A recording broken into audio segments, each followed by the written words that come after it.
Hello guys, welcome to my channel. તો આજે આપણે બનાવીશું તુવરનું શાક. તો સૌપ્રથમ આપણે પહેલાં તેલ નાખીશું અને પછી એમાં કાંદો નાખીશું. મેં કાંદાને પીસી લીધો છે અને પછી તેલમાં નાખી દીધો છે. થોડી વાર સુધી મિક્સ કરીશું જ્યાં સુધી બ્રાઉન થાય. અહીંયા પર કાંદા બ્રાઉન થઈ ગયા છે અને ત્યારબાદ આપણે નાખીશું મસાલો.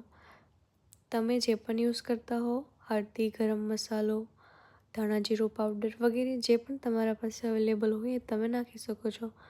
મસાલા નાખ્યા બાદ આપણે બંનેને સાથે મિક્સ કરી દઈશું.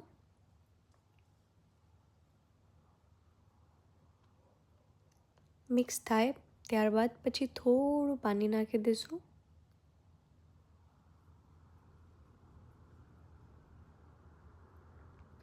કાપેલા ટમાટર અને ત્યારબાદ ટામેટાને આપણે મિક્સ કરી દઈશું.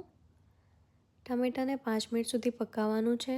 ટામેટા થોડાક પાકી જાય છે ત્યારબાદ આપણે આદું અને લસણની પેસ્ટ તૈયાર કરીશું. એ પણ મેં પહેલાં જ વાટી લીધી હતી.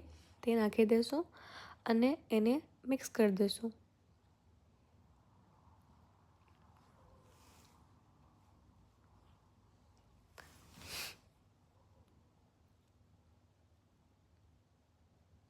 આને પણ મિક્સ કરવાનું છે જ્યાર સુધી હવે પરફેક્ટ ટામેટાં પાકી ન જાય ત્યાર સુધી આપણે એને મિક્સ કરતા રહીશું. ત્યારબાદ ટામેટાં થઈ જાય ત્યારે થોડું મીઠું નાખીશું.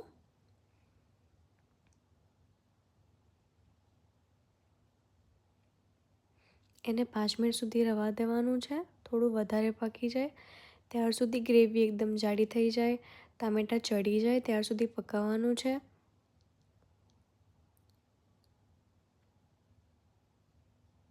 ટામેટાં ચડી જશે પછી આપણે એના અંદર તુવેર નાખી દઈશું. મેં તુવેરના અંદર જરાક પણ પાણી નથી નાખ્યું. જે ઉકળેલું છે, જે સાથે બફાયેલું છે એ જ નાખ્યું છે. થોડું સ્વાદ મુજબ તમારા હિસાબે લીંબુ નાખી દેવાનું ખટાશ માટે.